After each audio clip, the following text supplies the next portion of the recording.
I cannot stop making this beef pot roast. It's fall apart, savory goodness that takes very little active time, makes for easy high protein meal prep, and helps me meet my nutritional needs with a couple secret ingredients. On those colder days, nothing beats a pot roast with creamy mashed potatoes. Beef is the main ingredient, obviously, specifically beef chuck roast. These two grass-fed options are my favorites because both the price and the macros are just right. This first one here is from US Wellness Meats, regeneratively raised grass-fed beef in about 3 pounds or about 1.4 kilograms a package.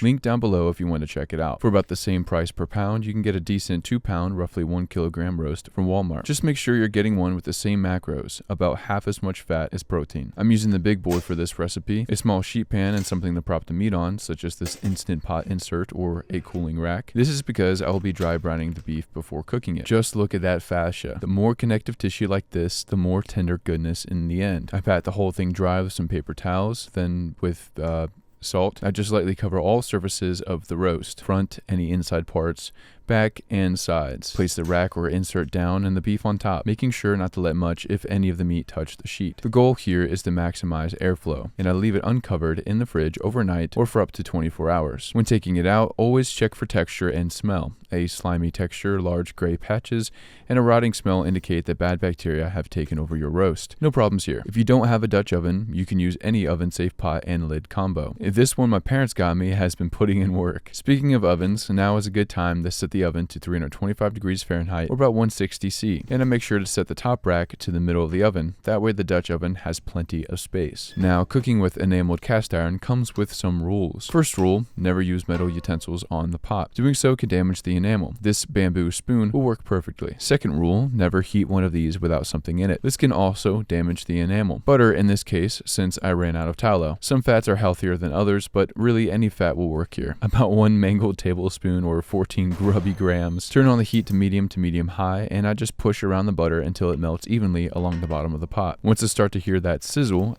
I know it's time to throw in the beef. Pat dry to improve browning and press firmly into the pot. I like that sound. I like that laugh.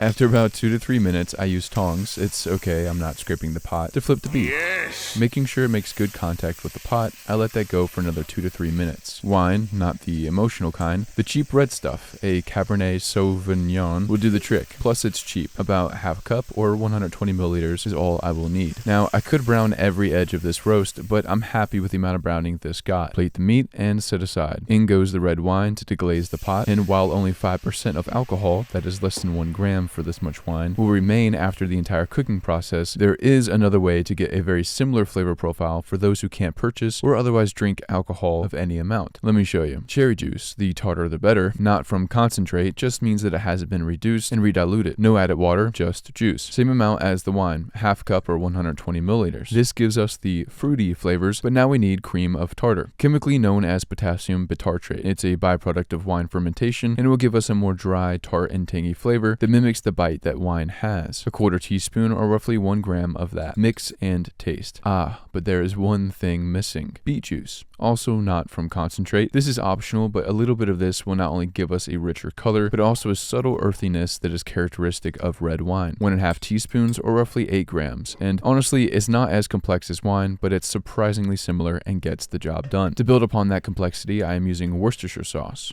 The flavor. 2 tablespoons or about 30 grams will go a long way. If you've seen my most recent video, you will know how I made these frozen beef bone broth blocks. Each of these equates to about a cup or 240 milliliters of high quality bone broth. Cheaper than store-bought broth and way higher in nutritional value. 2.5 cups or 600 milliliters is the bare minimum, but I'm looking to have more liquid in the final product to better control how it cooks down. So 3 cups or 720 milliliters will be just right for me. Now, while the frozen broth melts, it's time to add some other key ingredients. Wrong recipe. Right. Thyme. A couple live sprigs will do, but I prefer the convenience of the ground stuff. Half a teaspoon or about half a gram. Garlic, of course. No need to process it. The slow cooking would do that for me. 2 to 3 cloves smashed, peeled, and thrown right in. And bay leaves. Optional, but 2 is enough to contribute to the aroma and complexity of the dish. Stir everything in, and I add back the roast and any of the juices still on the plate. Of course, you can add onions, carrots, and whatever else you'd like, but I'm actually going to hold off on the carrots until later. You'll see why. Lid on, stove off, and I take the small oven to the big oven where it will sit for 3 hours. Mashed potatoes. Well,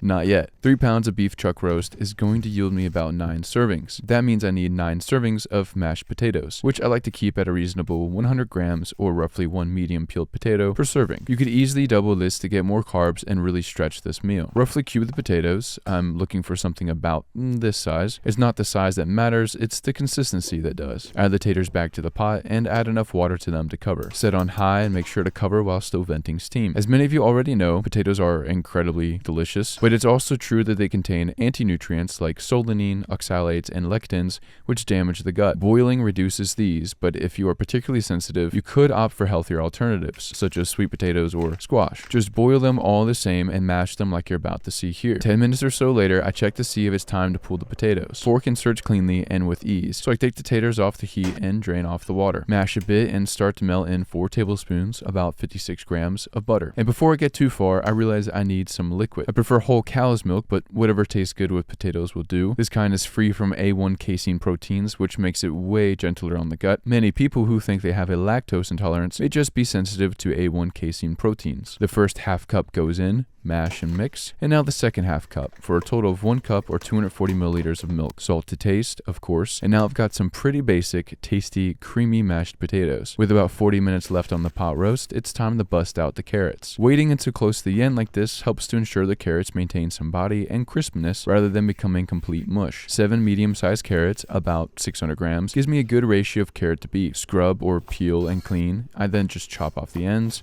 set apart the thinner halves, and cut the thicker halves in half and down to size as necessary.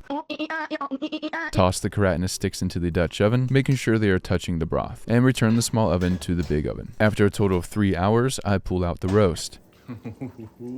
Someone cooked here. It's so tender that I can pick it apart with a wooden spoon. Sure, I could serve it like this, but I'm not done with it just yet. Pull out most of the meat and carrots, throw out the 2 bay leaves, and I turn on the heat to start to reduce the sauce. Of course, I'm not going to let this fond go to waste. An easy way to get it off without scraping the pot is to use a chunk of the meat like a sponge. Now that that's cleaned up, here's how the sauce currently looks. It's flavorful, but it's a bit watery. To fix that, I use the first secret ingredient, gelatin. Thickens the sauce while boosting the amount of protein in the dish. That's a win-win in my book. 2 tablespoons, about 21 grams or 3 sachets, should do the trick, while adding an extra 18 grams of protein. Just add it in stages to prevent clumping and see how much glossier the sauce is already. Now I reduce the sauce a bit more and add back in all the solids I took out. Stirring this around, you can see how the sauce has thickened nicely and beautifully coats the beef and carrots.